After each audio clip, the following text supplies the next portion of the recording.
19th Congress on impeachment na wala nakalagay doon na nire-require yung attendance ng respondent. Kung kaya't hindi rin pumunta si Vice. But at the same time, meron din silang question tungkol doon sa pag-execute ng Committee on Justice ng kanilang evaluation sa sufficiency in form, substance, and grounds at dun sa kanilang paraan para maghanap ng probable cause dahil yung pag-execute nga nila, ang interpretation nila ay parang mag-conduct nga ng tila mini trial. So, kung dadating si Vice Presidente, it is as though ina-approve niya yon o nakikisama siya doon sa interpretation nila na ang depensa naman sinasabi na unconstitutional yon. So, pag dumalo siya, parang affirmation ng interpretation ng Committee on Justice sa kanilang role dito sa impeachment. Opo. Sabi pa nga ng House Committee on Justice Chairperson na si Congresswoman Jervil Luistro, attorney, na maituturing o maaring maituturing na culpable violation of the Constitution itong hindi nga pakikilahok ng Vice Presidente dyan po sa deliberasyon ng impeachment complaints. Sang-ayon ho ba kayo dito sa ganitong interpretasyon? No, of course not. Walang nakalagay doon sa ligang batas na may obligasyon siya na umattend. So, kung gusto sana nila, nag-file sana sila ng nag-finding of contempt dito kay Vice.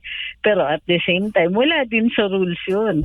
So, yung sinasabi nila na violation ng Constitution dyan, wala naman nakalagay sa Constitution na kailangan yan dumalo. Siguro dapat ang ginawa na lang nila ay itinuloy nila o di sige may finding na lang of probable cause, hindi siya nagpipresenta ng ebidensya. So pwede silang magdesisyon base doon sa kung ano yung nasa harap nila, kung ano yung nakikita nila katulad nitong yung answer, yung complaint affidavit, yung attachments. Kung walang ibang ebidensya na prenisinta. Kahit naman po sa anong klaseng proceeding na na ang finding ay dapat probable cause, kapag hindi dumating yung respondent, walang choice kung hindi gumawa ng desisyon base dun sa ebidensyang kinaharap nila. Walang threats, walang may culpable violation of the Constitution. Walang ganon. Parang overreaching at saka overstepping ng mandato nila itong Committee on Justice. Opo, at maituturing din na isang legal strategy po ito ng depensa, yung hindi pagdalo ng Vice Presidente. Tama ho ba, attorney? Ay, pwede rin naman po. Pero simple lang kasi para sa kanila ang pag-explain nila Basta dahil hindi tama yung ginagawa ng Committee on Justice, hindi sila makikilahok. It's not even a strategy. Kasi nga, kung pupunta sila, di parang winave ng Vice Presidente yung karapatan niyang questionin o yung hindi niya pagsang-ayon dun sa interpretasyon ng Committee on Justice sa kanilang sariling rules. Opo.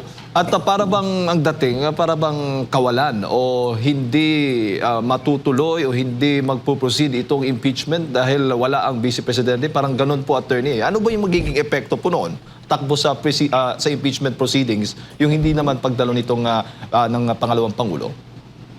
Well, actually, interpretation uli yan ng Committee on Justice. Dahil nga, kung ganito lang, ang finding lang naman ay probable cause, magdesisyon sila base dun sa ebidensya na hawak na nila, na ipresenta na.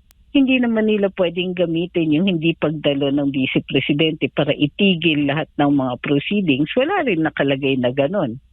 So, kahit sarili nilang rules, halimbawa, pag hindi nag-file ng answer yung respondent, considered lang, di ba, nakalagay sa rules, considered controverted. Ibig sabihin, kahit hindi magbigay ng answer ang vice, dito, in this case, hindi nagbigay ng answer si Vice Presidente, merong effect at very specific sa rules nakalagay.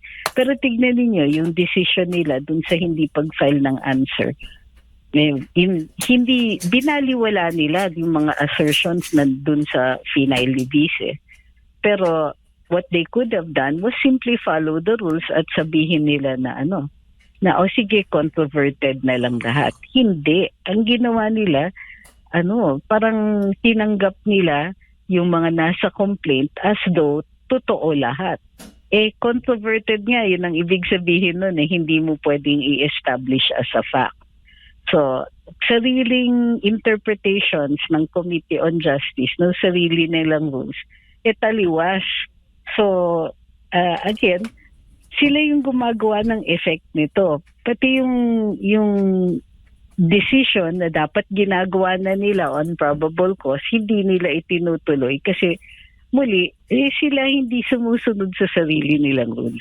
At kung maalala po ninyo, attorney, itong si Congresswoman Luistro, sinabi pa niya na dapat yung Vice Presidente ang personal na humarap at magpresenta ng kanyang ebidensya. So hindi na pwede maging yung mga abogado o legal counsel ng pangalawang Pangulo, attorney, na humarap doon sa pagdinig. Yun na nga isa pa yun. In theory, pwede yung mga lawyers, di ba? Walang dahil mayroon kang kinatawan na pinapunta. Pero kung kunwari, gusto nila na examinin si Vice President o yung respondent at hindi dumating, walang nakalagay doon ng compulsory processes. Hindi nakalagay doon na may finding of contempt kasi hindi naman siya resource person na pinapatawag in a House inquiry in aid of legislation. Kasi sa rules dun sa inquiry, pwede kang mag-find in contempt. Pero dito, sa sarili nilang rules sa impeachment, walang nakalagay doon na makokontempt ka kapag hindi ka dumating. So, hindi ko alam kung saan nila hinuhugot yung interpretations nila.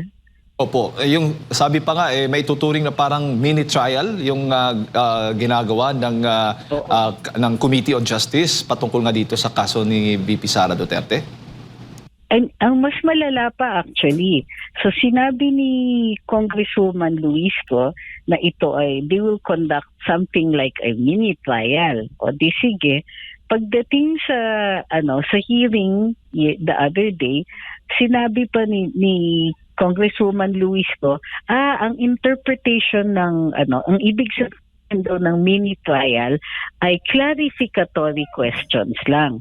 Kung clarificatory pala, bakit nagpapatawag sila ng documents? Bakit may mga issuance of subpoena duces tecum?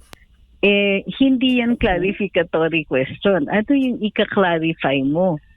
In fact, dun sa issuance ng mga subpoena duces tecum, kailangan in relation dun sa ika-clarify nila sa existent attachments. Hindi yung magpapasubpoena ka ng mga matters that are not contained in the, not proven or not contained within the complaint. Kailangan, yung clarification will just make something already clear. Ano na naman in-attach pag pursuant dun sa mga bank accounts niya So ngayon, magpapatawag sila ng records. Hindi clarificatory yan. Establishing pa lang a fact yan. Oo. So doon parang nagpapatunay ito na tama yung sinasabi ng Vice Presidente na fishing expedition, yung ginagawa ngayon ng Committee on Justice laban po sa kanyang kaso. Exactly. Kasi ganito yun. Ang trial means that you will test the facts.